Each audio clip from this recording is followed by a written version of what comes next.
आपका मेरे चैनल में फिर से स्वागत है। यह मेरा दूसरा वीडियो है। यहाँ मैं कुछ दिनों के अंतराल पर नए नए इंग्लिश सेंटेंसों को हिंदी अनुवाद के साथ आपके सामने रखूँगा। आशा करता हूँ कि इससे आपको अंग्रेजी सीखने में कुछ हद तक सहायता मिलेगी। तो चलिए फिर से शुरुआत की जाए। यह पहला सेंटेंस है। यह सेंटेंस कहता है Rashid was taken to task by Indian batters. Rashid एक अफगानिस्तान के प्लेयर हैं। यहाँ पर उनके लिए यह टर्म लगाया गया है। He was taken to task. Rashid was taken to task by Indian batters. Indian बल्लेबाजों द्वारा राशिद की अच्छी धुलाई की गई। टेकन टू टास्क का मतलब यहाँ होगा धुलाई करना, अर्थात वो बॉलिंग किए होंगे और उनकी अच्छी खासी पिटाई हुई होगी। इसी के लिए यह वर्ड इस्तेमाल किया गया, टर्म इस्तेमाल किया गया है। He was taken to task means उसकी अच्छी खासी धुलाई हुई। लेकिन यहाँ टेकन टू टास्क यदि दूसरी जगह में इसका इस्तेमाल किया जाए तो उसका मतलब हो जाएगा उसे डांटा गया, फटकारा गया, उस पर नाराज़गी जाहिर की गई। लेकिन यदि खेल के क्षेत्र में इस तरह के सेंटेंस आपको मिलते हैं जिसमें लिखा रहता है Rashid was taken to task by Indian batters, अर्थात इंडियन बल्लेबाजों द्वारा राशिद की अच्छी खासी धुलाई की गई। नेक्स्ट सेंटेंस है the Congress is not in the recording in the upcoming assembly election. The Congress is not in the recording means Congress की कोई गणना ही नहीं है, कांग्रेस की कोई पूछ ही नहीं है। कहाँ पूछ नहीं है? In the upcoming assembly election, आने वाले असेंबली इलेक्शन में, अर्थात जो स्टेट में जो असेंबली रहती है उसके इलेक्शन में कांग्रेस की कोई पूछ ही नहीं है। कोई उसको नहीं पूछ रहा है, कोई, सब जानते हैं कि वह जीतने वाली पार्टी नहीं है। इसीलिए इस तरह के टर्म का इस्तेमाल किया गया है। The Congress is not in the recording means Congress की कोई गणना ही नहीं है in the upcoming assembly election, आने वाले विधानसभा चुनाव में। तीसरा सेंटेंस है Afghanistan team threw away their wicket and came under pressure. Afghanistan की जो टीम है उसने अपने विकेटों को गंवा दिया, अर्थात उसके बल्लेबाजों ने बल्लेबाजी की होगी खूब ढीले ढाले तरीके से। किसी भी बॉल को, जो मारने वाली बॉल नहीं है जिस पे आपको डिफेंस करना है, उसको भी उन्होंने मारा होगा। तो इसलिए यह वर्ड इस्तेमाल किया गया है Afghanistan team threw away their wicket and came under pressure. Afghanistan की टीम ने अपने विकेटों को गंवाया और वह प्रेशर में आ गई। चौथा सेंटेंस है Liverpool marched into the knockout stage of the championship league. Liverpool एक टीम है। Liverpool marched into the knockout stage, tournament के नॉकआउट स्टेज में वह पहुंच चुकी है of the championship league. Championship league के नॉकआउट स्टेज में लिवरपूल की टीम पहुंच गई है। चलिए नेक्स्ट सेंटेंस देखते हैं। आई will not budge from my position. From position, I will not budge from my position यहाँ होना चाहिए, पोजिशन नहीं माई पोजिशन होना चाहिए। आई will not budge from my position, मैं अपनी जो पोजिशन मैंने अख्तियार की है वहाँ से मैं जरा भी टस से मस नहीं होगा। I will not budge from what I am saying, इसका यह मतलब हो जाएगा मैं जो कह रहा हूँ उससे मैं टस से मस नहीं होने वाला हूँ, उससे मैं जरा भी नहीं खिसकूँगा। नेक्स्ट सेंटेंस है India will not buckle under pressure. Bharat pressure अर्थात दबाव में बकल नहीं करेगा, अर्थात नहीं झुकेगा।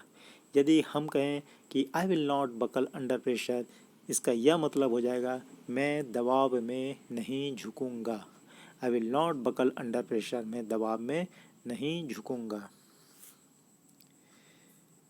यह सेंटेंस देखिए, Dhoni played a scintillating inning during the slog overs. Slog overs किसको कहा जाता है? मैच के दौरान अंत में होने वाले ओवर, लास्ट 10 ओवर को, यदि 50 ओवर्स का खेल है तो लास्ट 10 ओवर्स को फिर वो स्लॉग ओवर कहा जाता है।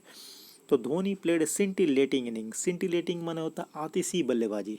सिंटिलेटिंग इनिंग उन्होंने खेली, आतिशी बल्लेबाजी की, आतिशी इनिंग खेली। कब खेली? During the slog overs, match के अंतिम ओवरों में। Dhoni played a scintillating inning, Dhoni ने एक सिंटिलेटिंग इनिंग अर्थात एक आतिशी बल्लेबाजी की इनिंग खेली during the slog overs, match के अंतिम ओवर्सों में। नेक्स्ट सेंटेंस है the question in the examinations were far too easy. The question in the examinations means परीक्षा में जो प्रश्न पूछे गए थे वे फार टू इजी, जरूरत से ज़्यादा ही इजी थे। अब इस सेंटेंस में आप फार को अलग कर दीजिए और फिर उसका क्या मतलब हो जाता है, the question in the examinations were too easy, बहुत आसान थे, लेकिन ज़रूरत से ज़्यादा आसान थे, तब आप लिखेंगे far too easy. The question in the examinations were far too easy, यदि वो डिफ़िकल्ट है तो आप कह सकते हैं the question in the examinations were far too difficult, जो क्वेश्चंस थे एग्जामिनेशंस में वो ज़रूरत से ज़्यादा ही डिफ़िकल्ट थे। नेक्स्ट सेंटेंस देखिए, Atletico were reduce to 10 man. Atletico एक टीम है, एटलेटिको फुटबॉल की टीम है। Atletico were reduce to 10 man, 10 man means 10 players, उनकी टीम घट कर के 10 प्लेयर्स पर आ गई। क्यों आ गई? When Felipe was red carded, Felipe उनका एक प्लेयर है, उसको रेड कार्ड दिखाया गया, ही वाज रेड कार्डेड, उसको रेड कार्ड दिखाया गया फॉर ट्रिपिंग मैन, मैन को गलत तरीके से गिराने के लिए उसको रेड कार्ड दिखाया गया, इसलिए एटलेटिको की टीम 10 प्लेयर पर आ गई। Atletico were reduce to 10 man, Atletico की टीम घटकर 10 लोगों पर आ गई, 10 प्लेयर पर आ गई। व्हेन फेलिप, जब फेलिप वाज रेड कार्डेड, उसको रेड कार्ड दिखाया गया फॉर ट्रिपिंग मैन, मैन को गिराने के कारण। नेक्स्ट सेंटेंस है he played an incredible game, उसने एक अविश्वसनीय गेम खेला, अविश्वसनीय गेम। अब आप इसको ऐसे भी कह सकते हैं, Dhoni played an incredible inning against Pakistan, Dhoni ने पाकिस्तान के खिलाफ एक अविश्वसनीय पारी खेली। इनक्रेडिबल का मतलब होता है अविश्वसनीय। ही प्लेड, जिस पर विश्वास नहीं किया जा सके, he played an incredible game, उसने एक अविश्वसनीय गेम खेला। नेक्स्ट सेंटेंस है कम वाट में। कम वाट में का मतलब होता है जो भी हो जाए। कम वाट में I will always be with you, मैं सब समय तुम्हारे साथ रहूँगा। कम वाट में I will always be with you, मैं सब समय तुम्हारे साथ रहूँगा। अब इसको दूसरी तरीके से आप कह सकते हैं कम वाट में आई विल नॉट गो, जो भी हो मैं नहीं जाऊँगा। कम वाट में आई विल नॉट ईट, जो भी हो मैं नहीं खाऊँगा। कम वाट में आई विल नॉट रीड, जो भी हो मैं नहीं पढ़ूँगा। तो आप इसे अपने तरीके से इस्तेमाल कर सकते हैं। चलिए दूसरा सेंटेंस देखते हैं, Afghanistan cricket team is no longer considered as a pushover. Afghanistan की जो क्रिकेट टीम है उसको और पुश ओवर कंसिडर नहीं किया जा सकता है। पुश ओवर का मतलब होता है जिसको कि आप आसानी से हरा सकें। एक समय था जब बांग्लादेश की टीम अफगानिस्तान टीम को कोई नहीं मानता था कि वो स्ट्रॉन्ग टीम है, they were not in the recording, उनकी कोई गणना ही नहीं होती थी। लेकिन समय के साथ with the change of time they strengthening themselves, उन्होंने अपने आप को मजबूत किया and now they are considered as a strong team, और अब उनको स्ट्रॉन्ग टीम माना जाता है। They are not considered as a pushover, अब उनको एक ढीली ढाली टीम नहीं माना जा सकता है। Afghanistan cricket team is no longer considered as a pushover, Afghanistan की जो क्रिकेट टीम है उसको और पुश ओवर अर्थात ऐसी टीम जिसको कि आसानी से हराया जा सके नहीं माना जा सकता है। नेक्स्ट सेंटेंस है life has high and lows, face it boldly. Life में आप खुशियाँ भी देखेंगे, हाई भी देखेंगे, मज़ा भी करेंगे एंड लोज भी देखेंगे, दुख भी देखेंगे, डिप्रेशन भी देखेंगे, प्रॉब्लम भी देखेंगे। तो life has highs and lows, life में दुख और सुख दोनों हैं, सुख और दुख दोनों हैं। फेस इट बोल्डली, उनको आप बोल्डली फेस करें। नेक्स्ट सेंटेंस देखिए, England is playing heat after racial Slur. Sorry, यहाँ पर प्लेइंग नहीं होगा, यहाँ पर इंग्लैंड इज फेसिंग हीट है। Facing FACING facing, England is facing heat after racial Slur. England के जो कोई प्लेयर हैं उन्होंने कोई रेशियल स्लर मीन्स नस्लवाद से संबंधित कोई टिप्पणी की, इसके कारण वो हीट फेस कर रहे हैं अर्थात आलोचना का सामना कर रहे हैं। यदि जैसे कि अभी फ़िलहाल पेट्रोल डीजल के दाम बढ़े हुए हैं तो the government is facing heat, the government pressure का सामना करना पड़ रही है because of the patrols price, petrol के जो बढ़े हुए प्राइस हैं उसके कारण गवर्नमेंट प्रेशर का सामना कर रही है।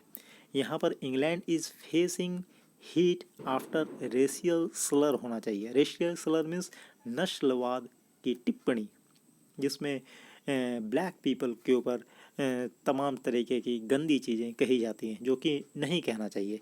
इसी के लिए यह वर्ड रेशियल स्लर का इस्तेमाल किया गया है। England is facing heat after racial Slur, England pressure में है, आलोचना का सामना करना पड़ रहा है आफ्टर रेशियल स्लर अर्थात नस्लवाद की टिप्पणी के बाद। यहाँ प्लेइंग को प्लीज़ इग्नोर कीजिएगा। नेक्स्ट सेंटेंस है he regretted using racist language against his teammate, उसने रिग्रेट किया अर्थात उसको पश्चाताप हुआ। Using he regretted using racist language अर्थात नस्लवाद से संबंधित कोई भाषा का इस्तेमाल करने के लिए उसने पश्चाताप किया। अगेंस्ट हिज टीम मेट, उसने यह भाषा इस्तेमाल की थी अपने ही टीम के खिलाड़ी के खिलाफ। ही रिग्रेटेड, उसने पश्चाताप किया। क्यों पश्चाताप किया? Using racist language, racist language use करने के लिए उसने पश्चाताप किया। अगेंस्ट हिज टीम मेट अर्थात अपने ही टीम के खिलाड़ी के विरुद्ध नस्लवाद से संबंधित भाषा के इस्तेमाल के लिए उसने पश्चाताप जाहिर किया। नेक्स्ट सेंटेंस है bullying is rampant in all colleges. Bullying means डराना धमकाना। पहले रैगिंग होती थी, बुलिंग होती है।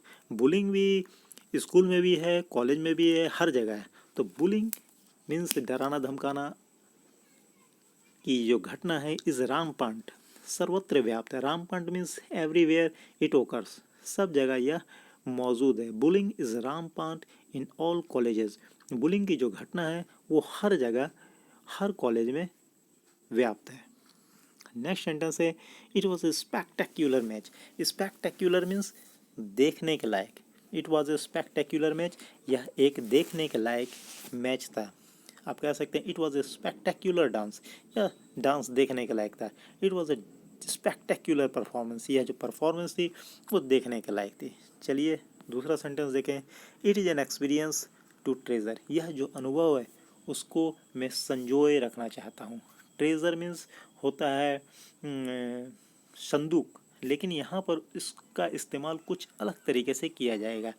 It is an experience to treasure, यह एक अनुभव है जिसको मैं संजो के रखूँगा। कहाँ संजो के रखूँगा? अपनी यादों में संजो के रखूँगा। It is an experience to treasure, जिससे मैं संजो के रखूँगा। I will treasure your memory, मैं आपकी यादों को संजो कर रखूँगा। मैं आपकी यादों को संजो कर रखूँगा। I will treasure your memory, I will treasure your memories. I will treasure the time I spend with you, मैं आपके साथ बिताए हुए लम्हों को संजो कर रखूँगा। I will treasure your memories, मैं आपकी यादों को संजो कर रखूँगा। चलिए दूसरा सेंटेंस देखते हैं। Rahul Dravid has been roped in as coach of Indian cricket team, Rahul Dravid को इंडियन क्रिकेट टीम के लिए रोप इन किया गया अर्थात उनको एम्प्लॉय किया गया है, उनको इंडियन कोच बनाया गया है। Rahul Dravid has been roped in as coach of Indian cricket team. Roped in का मतलब यहाँ पर हो जाएगा उनको इंडियन क्रिकेट टीम का कोच बनाया गया है। चलिए नेक्स्ट सेंटेंस देखते हैं। सॉरी, यहीं पर सेंटेंस ख़त्म हो जाते हैं। तो फिर से वीडियो देखने के लिए बहुत बहुत धन्यवाद। Please like and subscribe my video. Thank you very much.